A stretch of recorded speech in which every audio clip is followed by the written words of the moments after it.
Wall module function introduction, wall layout. Draw walls along axes. This command is used for the automatic drawing of walls along multiple axes.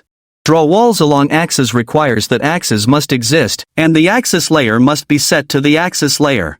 Click the Draw Walls Along Axes function. Enter the width of the wall line to be drawn. Given that the eccentricity values of individual wall lines may differ, the eccentricity option in the double line drawing dialog has been disabled.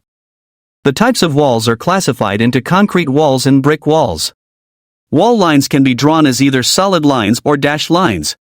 After selecting the wall type and the desired line type, specify the first point and the second point for generating wall lines on the grid. At wall line intersections, the program will perform break processing according to predefined priority rules.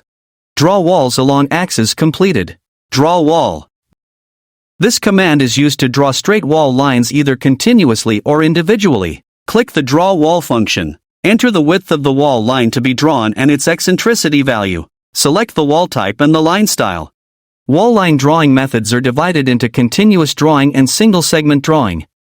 Once parameters are set, click to pick the wall start point and the next point. Wall drawing completed. Copy wall. This command is used to copy straight walls. Beam lines must be placed on either the wall or wall BR layer. Click the Copy Wall function. Select the wall line to be copied. Next, click the location where you want the copy placed. The program will use the distance between the clicked point and the selected wall line as the default copy spacing.